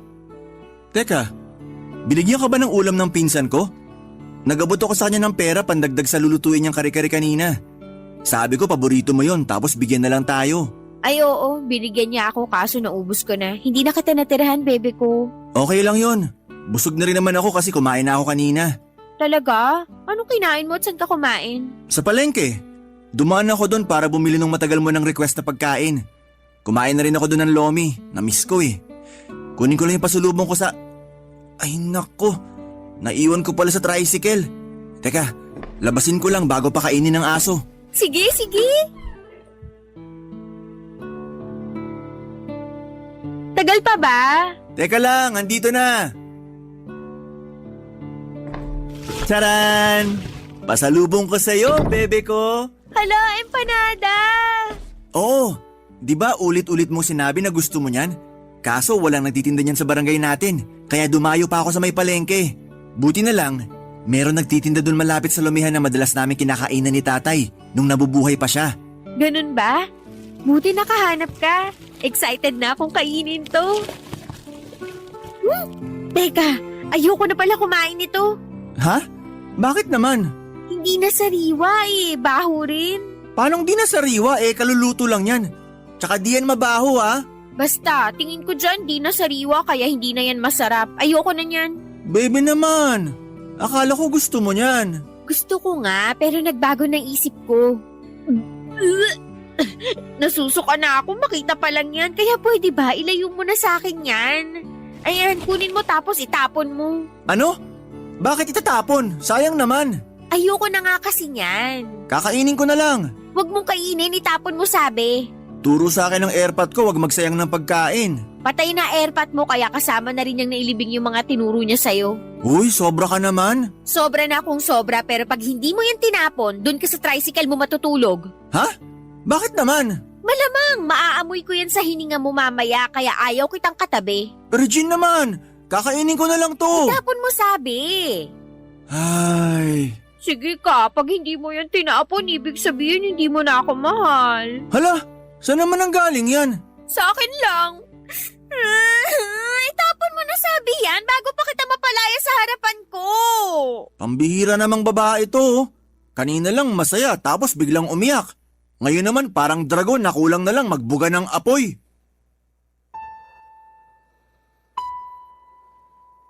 Papadudot, pagod na pagod ako noon sa pamamasada nang makatanggap ako ng text message mula kay Regine na pasalubungan ko raw siya ng empanada.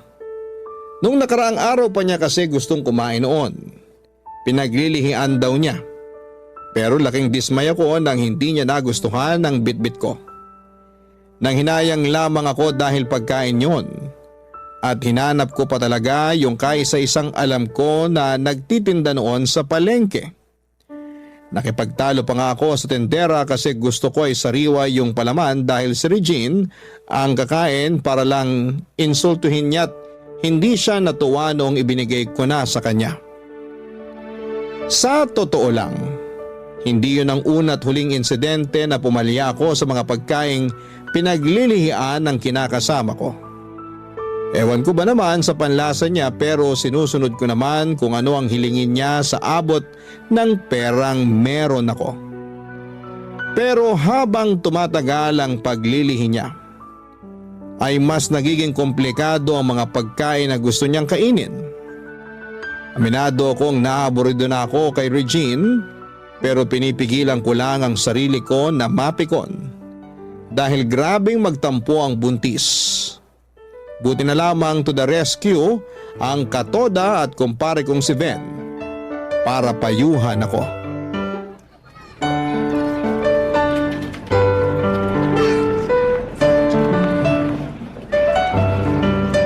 Uy, napapansin ko parang kanina ka pa nakasimangot ah. Sinong di si Simangot? Bago ko umalis ng bahay, nag-away pa kami ni Regine. Tungkol saan naman? Sa ulam na niluto ko. Bale, naggata kasi ako ng isdang tambakol. Kaso nung nakita niya, ayaw daw niya yon kasi pangit daw itsura. Tapos nasusuka raw siya sa gata. Kagabi panay lambing sa akin na magginata ang isda ko ngayong araw. Ayun, aga ko dun sa palengke para bumili ng bagong piga na gata para sariwa. Tapos sasabihin niya ayaw niya, ganito, ganyan. Masarap naman yung luto ko. Nakakapikon na. Oh, easy. Kalma ka lang muna. High blood ka na eh. Sinong di ma-high blood? Sige nga. Dati naman kumakain siya kahit na anong lutuin ko. Pero ngayon parang palala ng palala yung paglilihi niya. Sumesela na siya sa pagkain. Tapos ang sakit niya pa magsalita. Ikaw na rin naman ang may sabi, naglilihi kinakasama mo. Mahirap kaya maglihi. Sabi nga nila mahirap. Pero ganun ba yon? Anong ganun ba yun? Na sobrang hirap pagdating kay Regine. Paano mo nasabi? Nung isang araw, nagsabi siya na gusto niya ng suman. Kaya binilan ko. Kaso tinanong saan ko raw binili. Sabi ko sa palengke. Aba, tinapon sa mukha ko. Grabe naman yun. Sinabi mo pa. Ba't daw niya tinapon? Ayaw niya? Oo, ayaw niya. Kasi gusto niya dapat galing sa Antipolo yung suman. Kaya ginawa ko, binili ka namin yung pinagbilhan ko para itanong saan niya binili yung tinda niyang suman. Kaya lang sabi niya sa kaintaraw, nalintikan na. Pagkarinig ni Regine, biglang pumalahaw ng iyak at nagdadabog pa uwi. Tapos inutusan akong pumunta sa Antipolo para bumili ng suman. Dahil mas gusto niya raw yung galing dun. Pabasbasan ko na rin daw ng holy water sa simbahan ng Antipolo para mabiyaya raw yung pagkain. Seryoso ba yan? Seryoso nga. O anong ginawa mo? Pumunta ka nga ng Antipolo. Siyempre hindi. Para lang sa suman mag-aaksaya ako ng pamasahe. Kaso, ayun nga. Bad trip sa akin si Regine buong araw. Hindi raw siya kakain maghapon kaya nagmakaawa pa ako na wag siyang magpagutom. Kaya lang ang tigas ng bunbunan. Kaya wala na akong nagawa kundi umakyat sa Antipolo para lang bumili ng suman na pinabibili niya. Ayun, sobrang saya pag uwi ko. Ang lapad na ng ngiti na akala mo nanalo sa loto. Ganyan naman talaga yung mga naglilihi, lalo na pag nakain na nila yung pinaglilihian nila. Hanggang kailan ba naglilihi ang mga buntis? Yung misis mo ba naglihi rin? Oo naman, syempre. Pero saglit lang. Doon sa panganay hanggang pangatlo namin, siguro mga 3 buwan. Pero doon sa bunso, inaabot ng 6 na buwan yung paglilihi niya. Ibig sabihin, ganun katagal ko rin titiisin yung paglilihi ni Regine? Pero depende naman sa buntis yun. Kasi yung ate ko, nung pinagbuntis niya yung kambal niya, 9 na buwan siyang naglihi. Kaya grabe rin yung paghihirap ng bayaw ko kasi kakaiba yung trip ng ate ko na kainin. Isipin mo gusto ng spaghetti. Pero dapat luto daw ng tatay namin. Matagal nang patay si tatay. Tapos isang beses gustong kumain ng chicken pastil.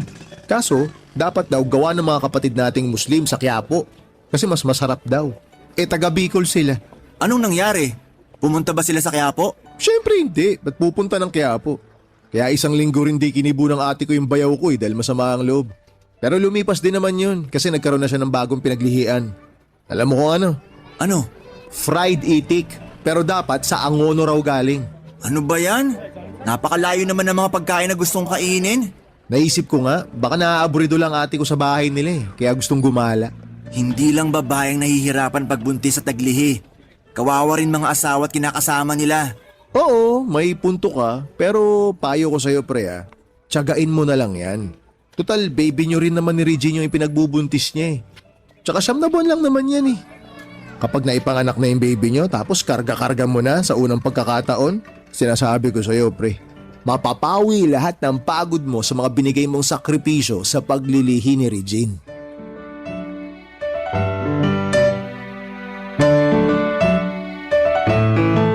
Papadudot matalik na kaibigan at parang kapatid na ang turing ko kay Ven.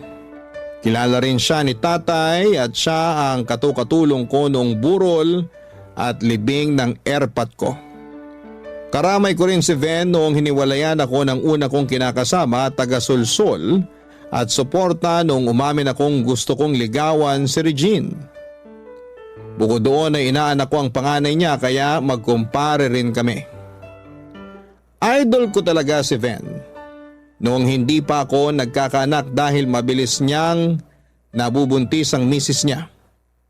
Sa katunayan, naka-4 na siyang anak pero dahil sa hirap ng buhay ay natuto na silang mag-asawa na mag-family planning. Katulad ko ay kayod kalabaw din si Ven para matustusan ang pangangailangan ng kanyang pamilya. Kahit na mapagbiro at pilyo ang kumpare kong yon, ay alam kong loyal siya sa kanyang asawa. Wala pa akong nababalitaan na may iba siyang bebot na nagugustuhan. Barangay Love Stories. Barangay Love Stories. Papadudot 5 buwan na noon ang pagbubuntis ni Regine pero naglilihi pa rin siya. At sa bawat araw na ginawa ng Diyos ay mas pinahirapan ako ng kinakasama ko sa mga pagkain na gusto niyang kainin. Napapailing na lamang ako dahil yung iba doon ay hindi na pagkain. May isang beses na sinabi niya na gusto niya raw kumagat ng hollow block dahil curious daw siya sa lasa nito. May isang beses naman na inutusan niya akong humingi ng ginamit na chalk sa eskwelahan para durugin dahil gusto raw niyang inumin.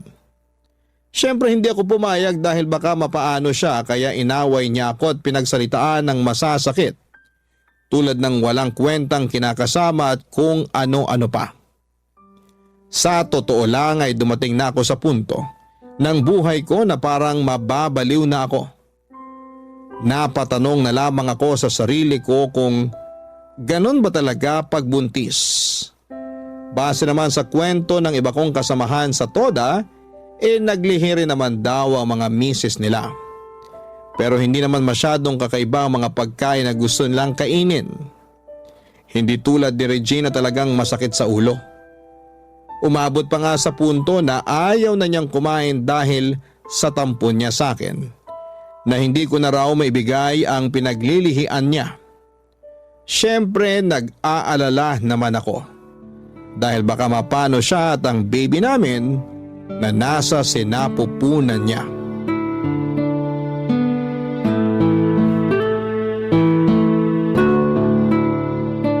Baby ko naman. Mo ko mabebe-bebe ko dyan, masasampal kita. Grabe ka naman.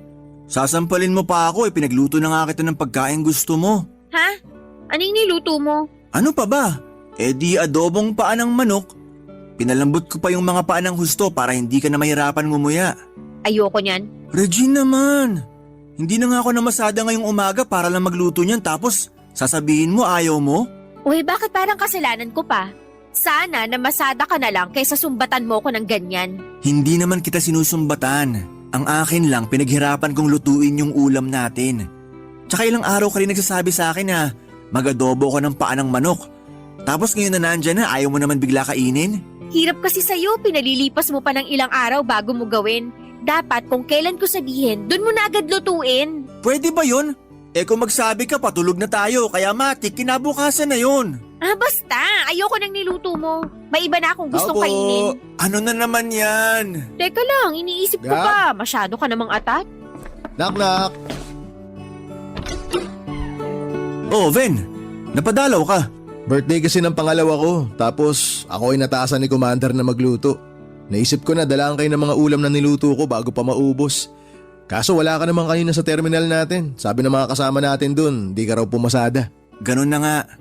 Pero plano ko sana mamasada na lang mamayang hapon. Buti pala naisipan kong pumunta rito sa bahay nyo.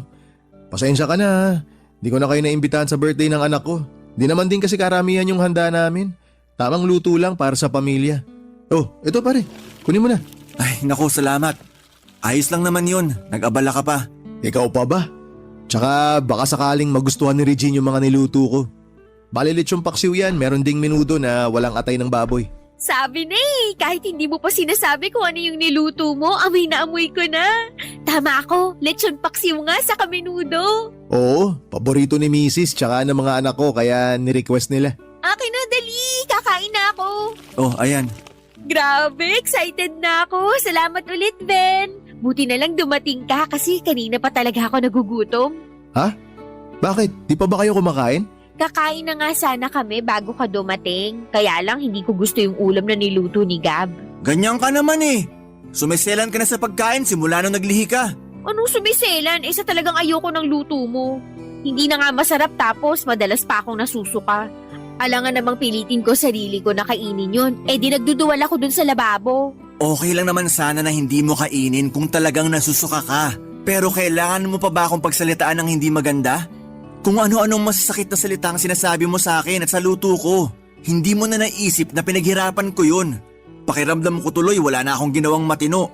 Ang drama mo naman. Magdadrama talaga ako. Kasi nakakasama ka na ng loob. Gab, uy, teka. Kumalma ka muna. Hirap kumalma eh. Nakakatampo. Buntis si Regine pre, naglilihi siya. Tsaka kung may pagpipilian naman siya, malamang di ka naman niya pahihirapan sa mga pinaglilihian niya. Buti pa si Ven naiintindihan ang hirap naming mga buntis sa paglilihi.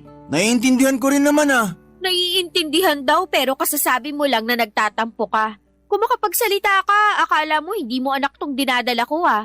Napaka-arte mo, kagigil ka.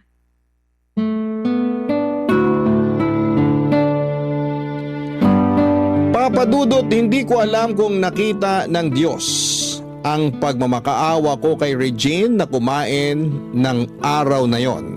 Kaya pinadala niya si Ven sa bahay namin. Sakto na may bitbit itong mga ulam na himalang nagustuhan ng kinakasama ko. Sa katunayan, nilantakan niya ng nilantakan ang mga ulam na dala ng kumpare ko hanggang maubos ito. Kahit na matapos naming magkasagutan ay masaya pa rin ako dahil kumain siya. Simula noon ay lagi nang nagdadala ng ulam sa bahay namin si Ven. Pero kapag hindi ang kumpare ko ang nagluluto ay nalalasahan niyo ni Regine. Kaya ang ending ay hindi na niya kinakain ng ulam na ibinibigay sa amin. Hiyang-hiya ko kay Ven pero sabi niya wala naman daw kaso yon. Masaya siya na nakakatulong na matugunan ang paglilihi ni Regine. Kaso napansin ko na inaraw-araw na niya ang pagdadala ng lutong ulam sa bahay namin. Anytime siya ako magdala. Minsan inaabot niya yon sa akin pag nagkikita kami sa terminal pero madalas ay idinaraan niya sa inuupahan namin ni Regine ang mga ulam para personal na iabot sa kinakasama ko.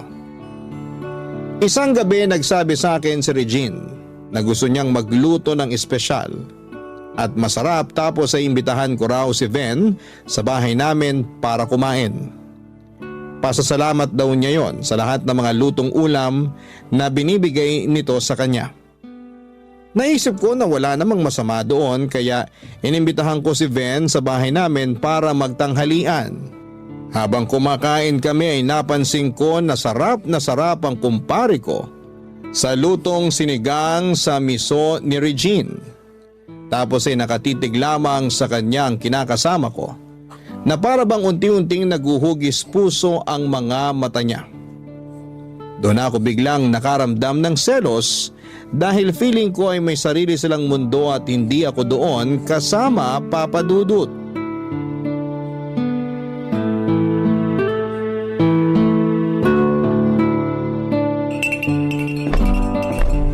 Ano yung ginagawa mo? Nagtitimpla ng kape para kay Ven. Busog na busog daw siya eh. Pampababa lang sana ng kinain. Eh ako, hindi mo ba ako pagtitimpla? Hindi ka naman mahilig sa kape ah. Saka sabi mo, sumasakit tiyan mo pag umiinom ka ng kape kaya nasi-CR ka agad. Oo, pero gusto ko rin magkape. Bakit si Ven lang pinagtitimpla mo? Dapat ako rin. May isang sachet pa doon, timplahin mo kung gusto mo. Bakit ako pagtitimplahin mo? Tapos si Ven pinagtimpla mo? Parang di naman yata patas yun. Paano hindi naging patas yun? Eh may kamay ka naman. Gamitin mo para magtimpla ng kape mo. Tutal, sabi mo gusto mong uminom. Ayoko magtimpla.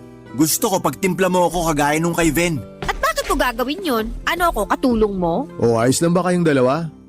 Lumapit na ako kasi parang kanina ko pa naririnig pangalan ko eh. May problema ba? Wala yun. Anong wala? Meron! Sinabi ngang wala. Saka mahiya ka nga sa kumpare mo para kang siraulo. Bakit ako mahihiya sa kumpare ko? Eh siya nga dapat ang mahiya kasi mukhang asikasong-asikaso mo siya. Tapos ako etsipwera. Teka, sandali pare. Ano sinasabi mong itsapwera ka? Kunwari ka pandamukol ka. Pero kitang-kita ko na tuwang-tuwa ka habang pinagsisilbihan ka ni Regine kanina. Kung todo puri ka pa sa luto niya na kesyo masarap, ganito, ganyan. Bakit? Noon ka lang ba nakakain ng sinigang sa miso? Akala mo kung sinong kritiko. Di ka nalang ngumuya at lumunok ng tahimik. Ang labo naman nun, Gab. Sobra naman ata yung mga pinagsasabi mo. Ikaw ang sumusobra. Gab, ano ba? Tumigil ka na nga dyan. Para ka namang bata eh. Ako pa ngayon ang parang bata. Eh ako kaya kinakasama mo rito. Saglit hindi ko na nasusundan. Ano ba pinupunto mo? Na gusto kong agawin si Regine sa'yo? Oo! Eh tama naman pala tong si Regine eh. Para kang bata akong mag-isip. Suntukan na lang kaya. Tara! Halika! Doon tayo sa labas ng bahay nyo. Babaragin ko yung mukha mo para magtanda ka. Baka ang uso mo paduguin ko. Pwede ba? Tumigil na nga kayong dalawa. Itong si Gab ang patigilin mo. Wag ako. Nababaliw na ata atong mokong na to eh. Ako pa talaga ang baliw? Eh ikaw nga sip-sip eh. Papasipsip ko sa yung dugo mo pag pinaputok ko yung uso mo. Gawin mo na yung gagawin mo, dahil pa sinasabi. Ano? Akala ko ba papuputokin mo ang uso ko? O asa na? Simulan mo na. Wala ka pala eh. Pag hindi pa kayo tumigil, magtatawag na ako ng barangay tanod. Sige, gawin mo! Para pag-usapan tayo ng mga tao dyan sa labas. Gagawin ko talaga kasi nakakabwisit ka na. Bakit ba sa akin ka buwisit na buwisit? Ano bang ginawa ko? Nagtanong ka pa talaga, ikaw kaya pasimuno ng kaguluhang to. Wala akong ginagawang masama. Anong wala? Dinamay mo ako sa selos mo tapos sasabihin mo na wala kang ginagawang masama? Bobo ka ba? Sinong di magsiselos? Eh kung todo asikaso sa yung kinakasama ko, tapos ikaw naman hinahayaan mo lang. Grabe, hindi ganyan pagkakakilala ko sa'yo, Ven. Hoy, para sabihin ko sa'yo, pamilyado na akong tao. Loyal ako sa misis ko. Isa pa, di ko naman type tong si Regine eh. Hindi rin naman kita type, no? Mabuti na yung ganon, nagkakaintindihan tayo. Itong si Gab kasi parang tanga, masyadong malisyoso. Makaalis na nga. Nasira na ang araw ko dahil sa inyong dalawa. Inimbitahan niyo ako rito tapos nadamay niyo ako sa mga kabalbalan niyo. Araw mo ba nasira? Eh nakikain ka na nga. Manahimik ka na sabi, Gab! Alam mo, kasalanan mo to eh. Tama si Ven, masyado kang malisyoso. Wala naman kaming ginagawang masama pero kung ano-anong nasa isip mo, baka nakakalimutan mo. Kumpare mo yung taong yun. Kaibigan mo rin at para ng kapatid ang turing mo. Ikaw pa nga may sabi nun, di ba? Lagi mo pang binibida pero anong ginawa mo? Nang dahil sa selos mo na wala sa lugar, eh sinira mo na yung pagkakaibigan nyo. Nakakainis ka talaga?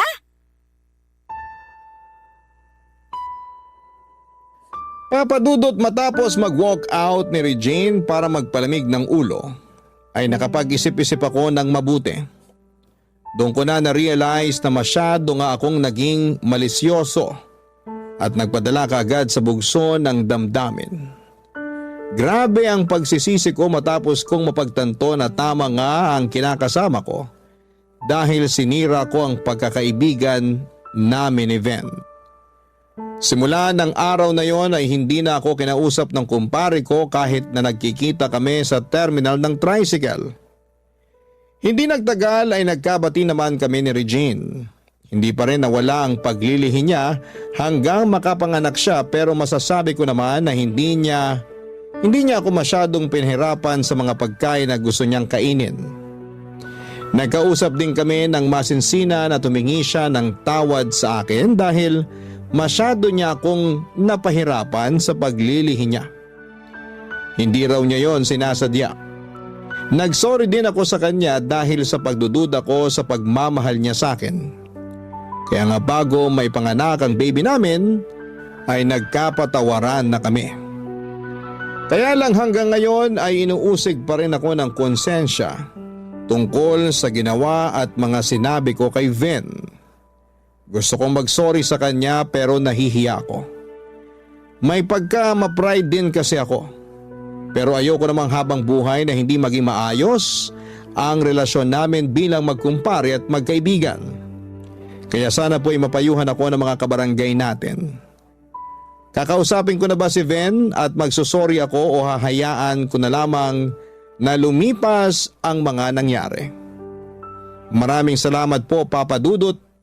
Sakaling mapili po ninyong i-ere ang sulat ko sa Barangay Love Stories. Malaking bagay sa akin ang maipapayo ng mga kabarangay natin. God bless and more power sa inyong istasyon. Ang inyong forever, kapuso at kabarangay, Gab.